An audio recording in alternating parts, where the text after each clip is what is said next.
What is good, chat? It is your boy Meta, and we're about to have a live reaction to the in-depth gameplay. We won't waste any time then, Mike.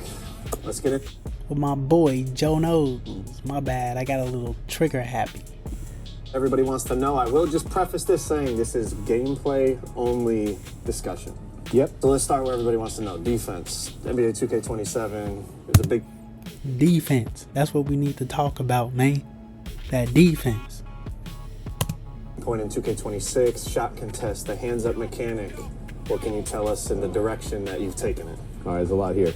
So hands up was a big focus for us. So that's one thing I also want to mention is that it feels way more responsive. Like there's a lot of, we found cases where you'd be holding the stick and the guy just wouldn't do anything. So a lot of those, if not all, should be ironed out. So it feels a lot more responsive. So with 2k26, it was by design, a little bit offense heavy. Now chat, straight off the rip, I don't know if y'all remember or not, but that hands up defense on the first day of 2k25, it wasn't looking too well. So with that being said, man, if the defense is looking good, that means we're gonna go far in the rep grind. With 2k27, we really wanted to bring a little more balance to the game and get the scoring, both 2-point range, 3-point range, all that kind of more in line with at least the percentage of shots you see in the NBA. So we were very 3-point heavy in 2k26, and 2k27, the goal was to make sure that the shot contest kind of steered people toward where they should shoot, like in real life, right? Very 3-point heavy, very offense heavy.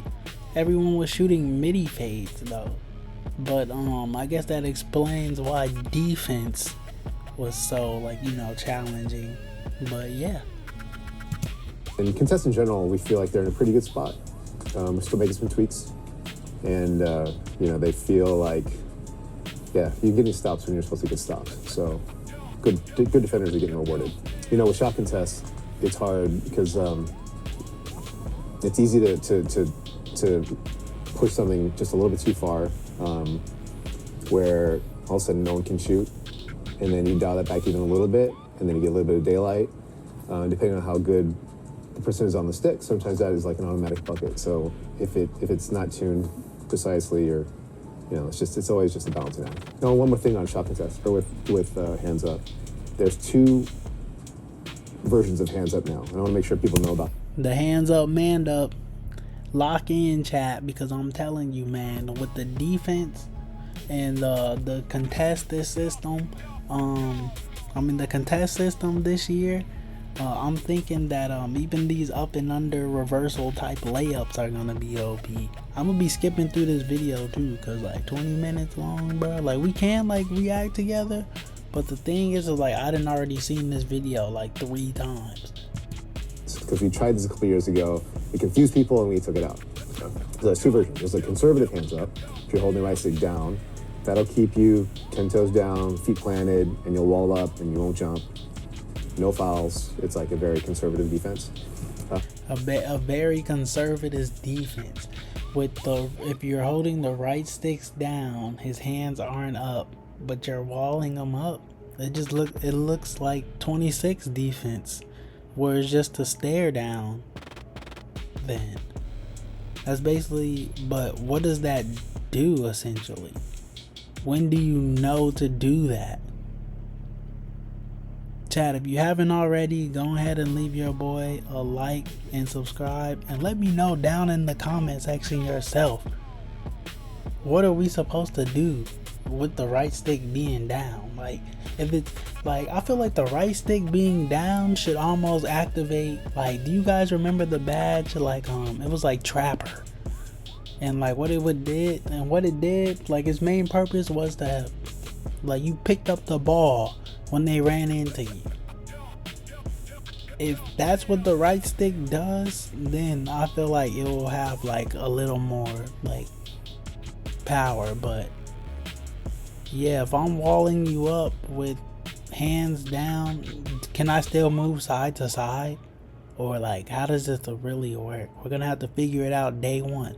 So hey, stay tuned, because we're gonna break down literally everything as fast as we can. That way we can lock in on the rep grind. if you're holding right stick up, which most people already do, so no one's complained about it yet, but if you hold the right stick up, we were calling it the aggressive hands up. And so what it does is it still walls up, but if the shooter shoots, then you'll play like a mini jumping contest. So not a full all out block, right, but it'll let you leave your feet and try and get a hand up in his face if he's rising up. So just something to be aware of, because like it'll cause you to jump and sometimes get a foul. So you need to be mindful of, do I want to stay down or do I want to have somewhat active defense?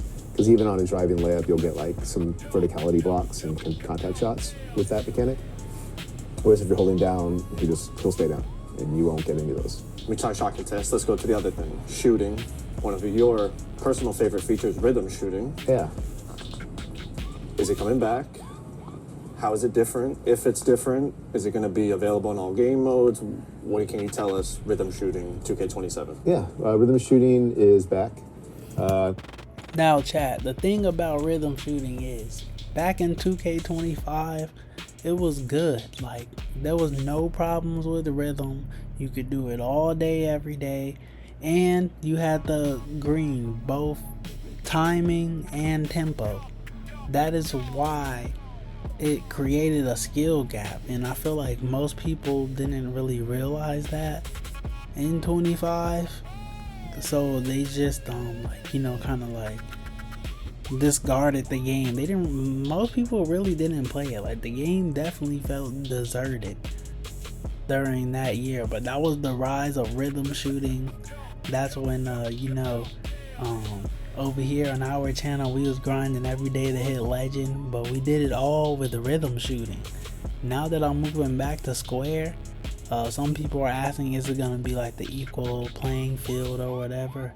Hopefully, but if people are rhythm shooting, I'm thinking it's just gonna go back to like the way how it was in 25, where rhythm shooting is going to be overpowered, but you have to be skilled enough to green both of them. So therefore, shooting with square is almost on the equal playing field. But the only thing I don't like, chat, is that like most people, when they do like the shooting aspect of it, they don't really like look into both accounts. Main difference this year is the 2K26, you only really had to nail the tempo, right, and timing didn't matter so much. This year, how it works is you have to nail the timing. So it's pretty much just like the button, except for the tempo now. It's pretty much just like 2K25. I don't know why he just didn't say that. That would have been a lot more simpler. The tempo component will adjust the size of the green window. So if you master your tempo, you'll have a little bit bigger green window. And if you rush your shot or you drag your shot, then it'll be a smaller window. So we try to balance it so that there's really no advantage over the button. That's the goal. So that's always a balancing act too, because some people are just really good at one or the other. Right. But it's very different from 2K26. You'll see when you play, it feels a lot more better balanced, and yeah, a little more rewarding to use that mechanic this year. You can also use it for free throws if you want this year, which is a nice little addition. It's available still in all modes. You're probably going to use the button. I personally am going to use the button. Yeah, I think so. Staying on the topic of offense, dunk meter, 2K26, definitely a big talking point in the community. For all my boys out there who like to use the dunk meter, do your thing. I'm gonna have to switch over with y'all, but hey, I was with square the whole time. I just felt like learning the dunk meter at the beginning of the game was a major setback in the rep grind. You're gonna have to pick and choose your battles sometimes, man. You can't be learning your jump shot time and at the same time you're learning your dunk time, and at the same time you're trying to cook somebody, at the same time you're trying to be number one in the world on the rep grind system. Like, you have to have a plan, you have to stick by it. So that's the only thing with me. Like, I can do the whole dunk meter thing, but I grind 8 to 9, build 60 to 99 overall every year. So I'm just hoping that I'm not like getting deceived whenever I'm going up for these dunks and I know I'm timing it, then it's not going in. It's really going to mess with my fun, because I only dunk like, I do like sentimental dunks. Like I dunk like when we need it, obviously, but like my dunks are so impactful, I rely on that square button because I know he's going to throw it down impactfully. And also I feel like the dunk meter also gives me like animations that are more likely to get blocked. Sound down in the comment section below if you think that also happens to you. But back to the video, man. Dunk meter back, 2K27, I would assume, and if changes made, what can you tell us? Yeah, some big changes with dunks for 2K27. First off, all dunks are timed now, so it's not just holding down on the right stick, it's all directions on the stick and it's the button. So every dunk needs to be timed. For the dynamic part of the dunk system, what it does now is in 2K26, and a lot of people notice this, is once you got past a certain point in the dunk, it was never allowed to grow, only shrink, and then we locked it. And that was a design decision because we were seeing early on that if you took off with an open lane, you could easily just get really big green windows and you were making every dunk. So that was kind of a balancing decision there. With 2K27, now it can open up or it can shrink past that point. So it's fully dynamic, just like layups have been. And yeah, so with the dunking meter and that being on all the time, just not to worry people, like when you're open or you're taking good, wide open lane dunks, or you're under the basket and no one's around you, or you're a good dunker, the meter's pretty huge, like you can't really miss it, especially if you're open. Mm-hmm. So we try to make it a skill game there too, though. If you're really good at dunking and you try the more risky dunks, then yeah, that's when it's going to be a little more challenging to hit those meters. So the dunk meter will adjust all the way from the point of starting the dunk all the way to the point of...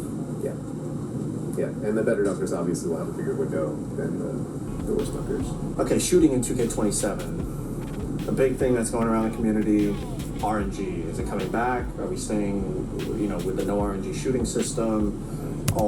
So that's a good thing. I have to interrupt them real quick, but they said the better dunkers will be separated from the worst dunkers. So basically what you're telling me is if I'm cooking somebody on a blow by and I go straight to the paint and I'm a good dunker, I should be able to throw it down and without my green window shifting up and down and doing all of this to where it looks like I'm just a sellout.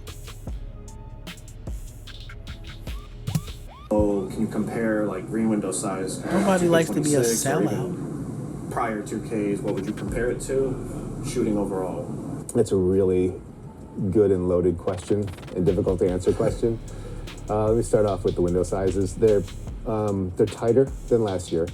So overall, I'd say they're tighter, with the caveat that on the lower difficulty levels, like rookie and semi-pro, I think they're actually bigger, like quite a bit bigger. Okay. So, as you know, like our audience and our fan base is ginormous, and the skill gap is all the way from like little kids to like you guys and the pros who play every single day. So we got to try to accommodate all the audiences, and so that's where it gets to be a tricky tuning thing. But no RNG, green or miss on all modes, including rookie. So you have to hit the green windows to make your shots. If you're outside even a pixel, then you're going to miss it. Switching back over to defense, another big talking point. Bumps, bump steals, overall defensive movement.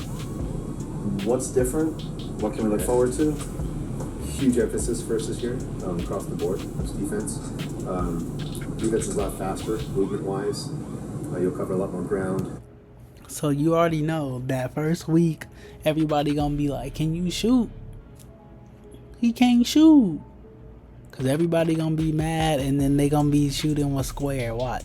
On day one, watch. Everybody gonna be shooting with square. They gonna try the rhythm thing, but they're not gonna stick with it until they hear everybody else saying it. So day one, watch how everybody goes to square. I'm going to square, but I'm sticking with it. There's an on ball and off ball defender. Game's quite a bit more bumpy, as you guys like to say. We spend a lot of time on body ups, improving coverage, and just making sure that there weren't these holes that would cause ball handlers to slip by the defenders. So that feels a lot tighter now. Still working on the balance there so that it doesn't feel like, even like subpar defenders can stop everybody, but we're still working on that. What else? Bump steals. Bump steals are very different now. So what we did, if you remember last year in patch 2. So like, what do they mean by like they're still working on like certain things like with the defense and all? This is what they get feedback from during community day, or like do they like have like a progress system and they're able to implement the best players in the game that they invited to community day and then work around like some of what the best players are able to do? Like whenever they're designing the game, I'm saying, and say if I'm doing a crazy speed boost, are they patching it because I figured out how to do that crazy speed boost and now they know it's overpowered? Is that why they invited me specifically to test out the game? Or is it to help cater towards the more casual community? Because I don't really see a balance in it. I would just say, hey, you're gonna have to wait till the game comes out. Everything looks balanced to me. If you can't play defense, it's going to show. If you can't score on offense, it's going to show. And they should be just that. Just kind of a live ball for a day or two. Good and bad. It taught people not to dribble into defenders, but it kind of made the game a little chaotic, and the ball was popping free way too much, more than we wanted to, more than even defenders who were like in good position but weren't really making steal attempts for loop or getting steals, and that's not really good game balance either. So with 27, we've changed our ball collision system quite a bit, where it's now trying to look at you as a defender and your skill ratings and my ball handle ratings, and it's like basically it changes the outcome of what happens when you collide with the ball based on those deltas. So if you're a really good defender and you pop the ball, then yeah, you'll probably get a bump steal, it'll pop out. But if you're a really bad defender and you kind of graze the ball, then what will happen is the dribble will kind of just bobble it and fumble the ball and recover it. So it's kind of a middle ground between having a ball that can kind of clip through defenders and where a completely live ball that's always just like popping all over the place. In 2K26, a lot of the dribble moves had different sensitivities to how the ball would pop out. Escape seemed almost impossible to knock the ball loose. Behind the back seemed much easier to knock the ball loose. Has that been reworked at all? Yeah, so the behind the back part was a very specific fix for what we had. Was sometimes you do the pip. Chat, who remembers day one when I posted about the normal behind the back and it literally broke the game? And then literally a week later, 2K goes and patches it. Like, yo, that was the craziest behind the back ever. And I'm telling you, man, 2K just goes in there and patch it. So I don't know if I want to gatekeep the best information early on or not. But if y'all are in here while I'm live and y'all see me do it, then go ahead and subscribe now, so that way you know when I'm live, because I can't be uploading it for everyone to see that I have a crazy speed boost or animation package, because they're just gonna patch me. And guess what? We not trying to get patched this year, chat. We trying to hit legend. Know what I'm saying? In the back, and you would actually just shove defenders out of the way. So what we did is we did a collision check. So if I'm colliding with a defender, basically if I would have pushed him away with that move, then it's saying, no, you can't do that. It let charge the ball free. So that's why it was doing that so much on behind the backs. And we didn't have that same logic on escapes. That's why it didn't happen there. But the new collision, the ball collision system and the fumbles and the steals, that's all like across all ball moves. So they all work the same way. Okay. Yeah, so to answer your question, yeah, behind the backs and the escapes and all the dribble moves, they should behave similarly. But as a defender, yeah, read the play, cut off the ball handler, reach at the right time if you want to pop the ball out. All right, shifting to dribbling. A lot of the community, especially the more dribble-heavy players, have asked for more customization in dribble moves instead of, one dribble move containing 3 or 4 different moves within that package, kind of breaking those down. Is that something we could see? Yeah, so this was another cool addition for 27 is, I'm trying to remember if they're all broken down, almost all of them. I'm not going to say all because I'll probably get fried if it's not true, but I believe we broke down all of them into their own individual moves, or almost all of them. So like triple threat used to have 4, 5, 6 categories. Now it's broken down into like the stance, and it's broken down into the jabs are separate, the step overs are separate, the side step is separate. Side step packages was a big one, which you guys use all the time. Yep. So now you can shoot. Hey, so different size up packages, you hear that? Different ISO packages. So I heard another creator recently say that, hey, all my ISO guys out there, I shouldn't hear no complaining. I shouldn't see no complaining when I'm on this game. That's how I'm approaching it.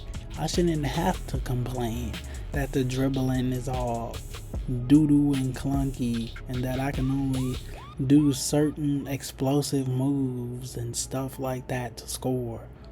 Because doing that the entire year, I don't know, man. It looks like I'm gonna just be in the 1v1 court, just having fun.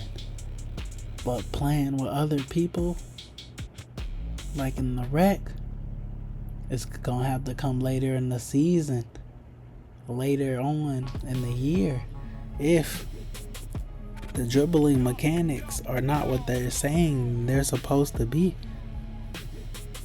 We're just gonna have to take another 2K26 approach and just be grinding in the dark, because that's what we do on this channel. Even though I may not always be here to post, just know I'm always in the dark grinding. If you haven't already, leave your boy a like, and I'll see y'all after this video ends, but we finna get back into it. Behind the back escape, you choose your hezzy escape, your cross escape, all separately, so you can mix and match with different players. Very cool. Even like the crossover, the driving crossover is different from the standing ones. Yeah, it's pretty much you're pretty much free to mix and match whatever you want. Free to customize your dribble package as uniquely or non-uniquely as possible. Yeah, so it might be a little nutty. Like some of these dribble heads out here might make some pretty OP packages, but it's gonna be fun. It'll be fun to see people. Okay, chat, I lied. I'm gonna still be talking, but with that being said, yep, all the dribble heads, like I just mentioned, they gonna be making the cool packages, so we're gonna have to see. And hopefully they don't all go to the same YouTube videos and put all the same sigs on and have some variation, because there's a lot of good moves in the game. A lot of new ones, a lot of new pro play ones. Staying on the topic of dribbling, another big talking point in the community was moves that kind of phase through people's bodies, specifically like the Devin Booker breakdown combo, where you're just phasing through somebody and you could go into hit that sub button, because I'm finna give y'all all the news. But if y'all, I'm telling y'all, bro, I'm not capping to y'all. If y'all want the best stuff, tune in while I'm streaming, man. Because as soon as day one hits, I'm locked in like cash out, bro. I'm on the grind until the grind is over. Even with school, everything, I'ma still be there. And even though y'all may think that I'm not grinding, I'm always grinding. So if you think, oh, the best player in the game, he's a legend 5, and I can't rock with him, don't think that I can't rock with him, because I still been playing every day, chat. Or a fade or a spin shot, or even just doing it to grab a defender. Have any animations been removed? Yeah, the D-Book one was redone. We got a new pro play animation for him. Yeah, there have been some changes there. So we monitor feedback all the time, try to figure out what the bad animations are. So D-Book is gone, the Kyrie escape is gone. There's a bunch of new animations, so there's going to be, the same thing we go through every year, where hopefully there's no new issues. All right, staying on the topic of dribbling, is adrenaline back? Anything dribbling-wise that's changed that you think is noteworthy that is going to have an impact on the way we play. Yeah. Adrenaline is back, but we did tune it. Speaking of adrenaline, hey, make sure you do your Gatorade workouts. I know it's season 9 right now, but hey, make sure you do your Gatorade workouts for season 1 of 2K27, man. I always got to put that in there because I'm telling you, consistency wins games. A little bit, so it's not so like punishing, but they're back. But dribbling in general, yeah, a lot of changes. We did a lot with some new tech, with machine learning to like try and smooth out some of the transitions. So it's something that's more aesthetic than functional, but it looks better. And a big change that we did is with the signature size ups. Last year they were kind of built as these little movies that you had to flicker stick back and forth to try and match the movie to get it to keep going. But there wasn't a lot of creativity there. You're basically watching a movie play. It might as well have been flick up on a stick and just let the movie play. So this year we're going back to a 1-to-1 system, which feels pretty good in my opinion, and it looks a lot better because of the new tech we put in to like improve the blends and the transitions. So basically, like if you're on the stick, we shouldn't hear boom, boom, boom, boom. We should hear boom, boom, boom, boom. But I don't know what he's trying to say, but if you don't understand what I mean by them booms, I mean like with the right stick. So if I'm going here with it, he wants us to go like more smoother with it, like you see those pauses in between. I'm not really spamming it. I'm just, that's the difference between the two.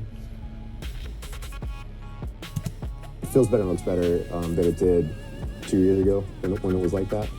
But yeah, you can feel a much more connected 1-to-1 with your ball handler when you're just doing in-play size ups. A feature added last year, no dip. Is it back? Any changes? What can you tell us about no dips? Yeah, no dips are back, but they're different. So we added a badge, and what it does is at the highest level, at the highest level of the badge, it kind of acts like last year. But as you, on the lower levels, or if it's unequipped, then your no dips are a lot slower and not as effective. So you actually have to, there's actually a shooting penalty attached to no dipping. So, you know, if you're shrinking the green window. Yeah, so the penalty will be basically hitting your rating. Basically, it's like if you were a worse shooter, if you're no dipping all the time. So you got to kind of weigh the consequences of, well, should I take a smaller green window if it gives me a chance to get the shot off quicker, or should I kind of settle and take a more, relaxed shot to get the full size window? And does that badge just affect the speed of the no dip or reduce the penalty? Yeah. So the higher the badge, then the smaller the penalty. I'm not sure where I'm going to land there yet with the penalty. That's going to be kind of work in progress, but I kind of want to put it on everybody, even like the highest level of the badge, so that it's not like just like 2K26, because it's already going to be fast. So it's already like, I don't want it to be like a badge like, well, we got to get no dip badge, because we want it to be like 26, but I still want there to be a cost to using that mechanic generally. So it'll probably be a really small penalty, maybe not enough, but we'll see. I'm going to try and play around with that. Any new features added to 2K27 that you think are noteworthy, that'll maybe give a little buzz to these last few weeks? Well, since we're talking about gameplay, I'll shout out a couple small things. So one small but kind of cool addition this year is that, the alley finish button that you have, it's no longer random. It's the alley oops. They saying like if you on the left side, you got a whole square, and if you on the right side, you got a whole circle. I hope that's what he's talking about. Looking at where the pass is coming from, and then you want to map the direction of the pass to the button that's on the sticks. So if the pass is coming from the right, you hit circle. It's coming from the left, it's square.